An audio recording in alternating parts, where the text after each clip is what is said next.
Now may we have our next contestant, please?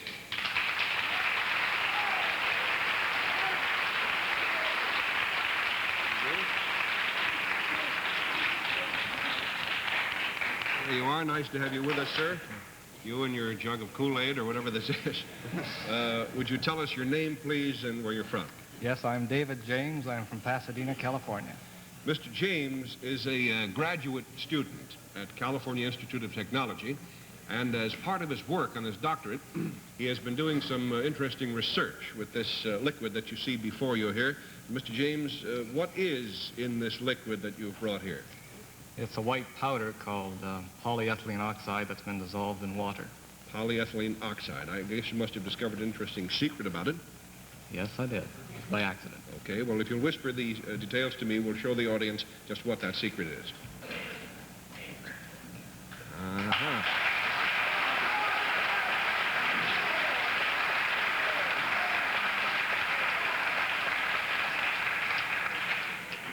The clue panel to Mr. James' secret concerns this liquid, which isn't much of a clue now that I think of it, but we'll start the game with Betsy Palmer.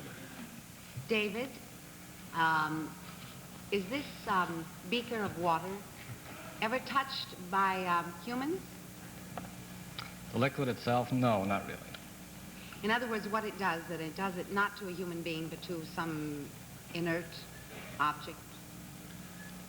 Well, it doesn't really do much to anything yet that we know about. It's But irrelevant. it causes a change to come about of some sort? Yes, it does. Would you say that this object is mechanical? Yes. Something that you would have in your laboratory much more than you would have in your home? I didn't mean that kind of mechanical. I think you probably better take a no on mechanical in the sense Yes. that you mean it and that I'm thinking of it. Well, I was thinking of maybe like an automobile or an airplane or something like No, that. not that. But would you find it in the home? No, I don't think so. Would you find it out of doors? When you say it, what do you mean, Betsy? This object, that it does something to. It doesn't do anything to any object much. I thought you does said it? that. Not really. No. But you found something that happens. Well, does it have to do with the color of it? No, it doesn't. $20 down. This is kind of a tough one, Bill.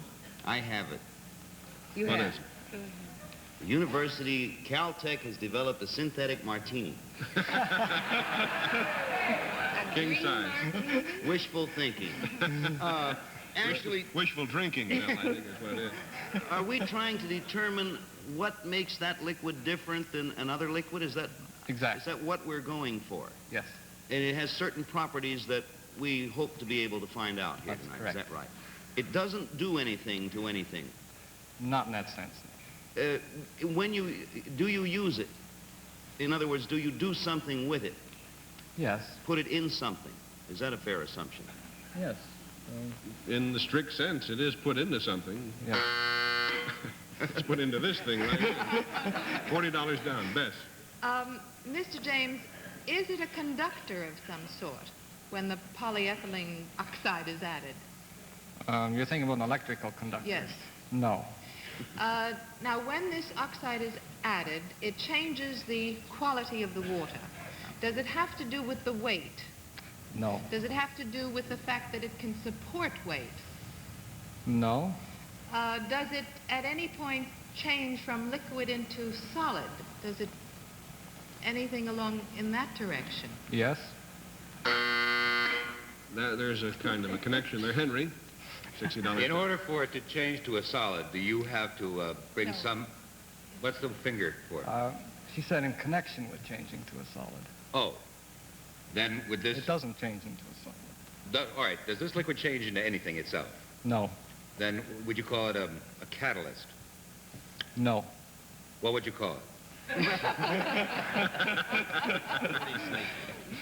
Well, now, if you said, I'm going back to the first questioning, when was it used on something else?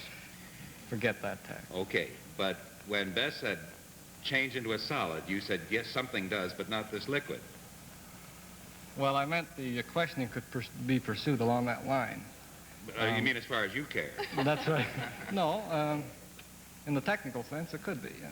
Then should I ask what, you must use something in connection with this to produce yes. something else. Yes, I'm going to use something else. Oh, okay. Now, do you have a powder, for example, or No, the powder's already in. all right. Well, as I mentioned, panel, this is an awfully difficult secret to have gotten. Like many great discoveries, Mr. James's discovery came about through a mistake. And also, like many discoveries, many other discoveries, for the moment, he really doesn't know what the heck to do with this liquid. If you have any ideas, we'll be glad to hear about them. Nevertheless, it is quite a fascinating liquid because, unlike anything else that I know of anyway, this liquid can run uphill. How about that?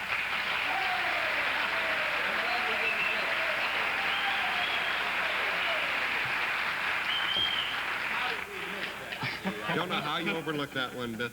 Can it run uphill? I mean, downhill, too. Yes, it's a talented liquid. And it goes sideways and all over the Backwards place. and forwards. Yes. How did you discover what it can do? This was by accident. I use this kind of fluid in my research at Caltech. Ordinarily, I'm pouring a full beaker from this vessel to some other ones. And one night, I tried just pouring an inch or so off the top. And when I set the beaker back up, the flow continued. In fact, it crawled right up the side of this beaker. Well, Mr. James, if you will give us a don't little believe me. laboratory demonstration to prove that what you just said is true, we'll all be in your debt. You'll notice that what is going to happen here is just what Mr. James related and now predicts. He's going to just start the flow from the top jug here into the bottom one, and then he's going to set it back down. And you would think that that would be the end of the pouring, as it would with any other liquid that we know about. But this just keeps going. And notice how this empties itself, crawls right up the side of the glass and down into the other one. Now, this is not a magic trick. It's really happening.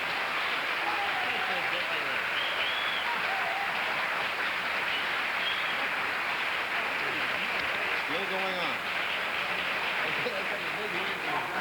Mr. James, have you figured out why it does what it does? Yeah, there's several reasons to explain it. One is that the polymer molecules, if you could look at them at the microscopic level, would appear like very long spaghetti noodles. And in fact, they're so long they become entangled with one another. And they also entrap a lot of water. So once you can start this entangled chain going over the side, they pull more of the molecules over with them, you see, and the water along with it.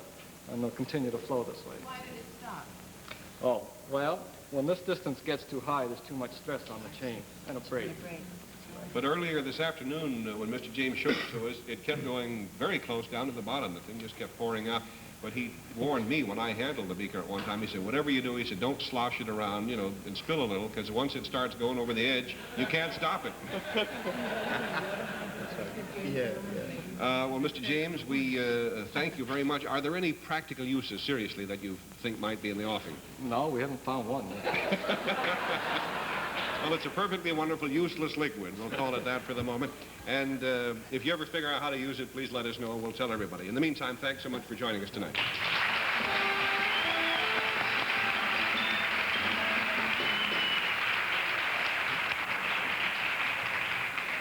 We'll be right back with our special guest in just a minute. But first, this message.